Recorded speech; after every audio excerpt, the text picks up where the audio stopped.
Hello BookTube, welcome to Lizziefayelovesbooks. I'm Elizabeth, and today I'm doing a review of The Testing by Joelle Charbonneau.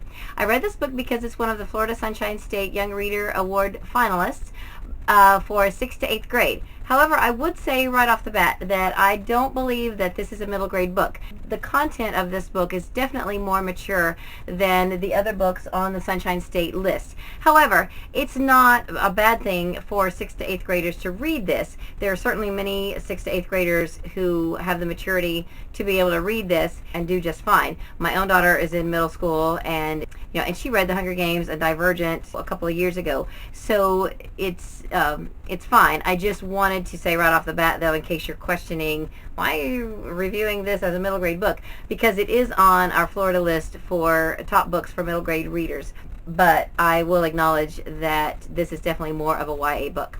Now, that being said, I loved this book. I thought it was really good. I have heard a couple of other booktubers reviewing this, and I think the consensus so far has been good as far as recommending it.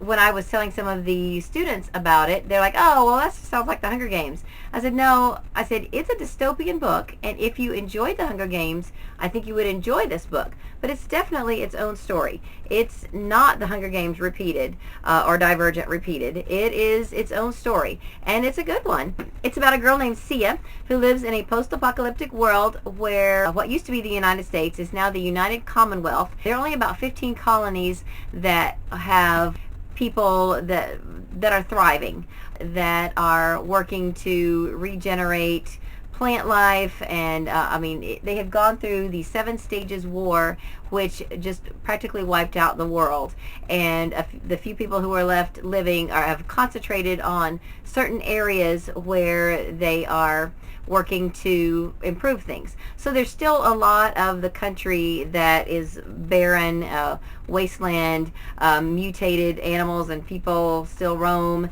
The idea is to stay away from those areas and just work on the areas and continue to make improvements and to help the population replenish and continue to grow. When the book starts, Sia is graduating from high school and is hoping to be picked for the testing. Now, the testing is a process where they can pick graduating seniors from each of the colonies to go to the capital and be tested to see who can make it into the university. And they only pick about 20 out of the 100 or so people who are picked for the testing each year.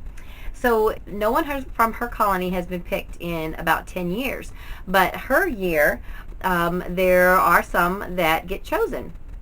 Now, her father had been through the testing and had been to university, and she always wanted to follow in his footsteps. The night that she's chosen, he lets her know that he's not really sure what she should expect when she goes to the testing, because his memories had been wiped out, and he doesn't really like to talk about he's been having nightmares ever since then, and he suspects that the testing was pretty bad, but he doesn't really know exactly what happened. So he kind of gives her a little bit of a warning what to expect when she's going in. I don't want to give away too much because it is a really good book, and if you like dystopian books, then I think you will like this a lot. A couple little issues I had with it. One of her childhood friend that she's not really romantically involved with, but she's always kind of had a crush on him, and apparently he's kind of had a crush on her. He's also one of the few that get picked, and they end up being in the same training group, even in the same testing group. So I thought, and when I was reading it, I thought, well, that seems kind of convenient. That's kind of like if Gail had gotten picked as tribute, that would have been a whole different story.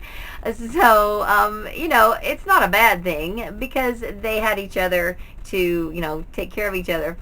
But I just thought it was a little convenient, for the storyline. Altogether, though, I thought it was a very good book. It is very dark and intense. It's thought-provoking. It sort of makes you think about what you would do in a competitive situation if you thought your life depended on it. This is the first in a series. I guess the series is called The Testing, and the next book is called Independent Study. It apparently came out in 2013, so I'm going to have to look that up and take a look at that.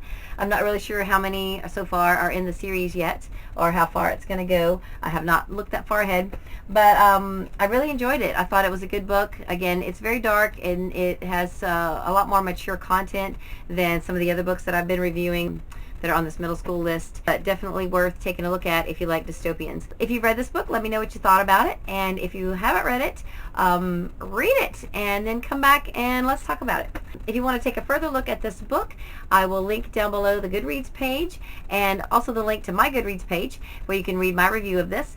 I also did a video overviewing all of the Sunshine State Young Reader Award finalists, and you can take a look at that. I had a guest star who is my daughter's middle school librarian, and she co-hosted that video with me, and we did an overview of all those books, which I've been reading. So I guess that's all I have for today. If you're having a great day, read a good book, and God bless you.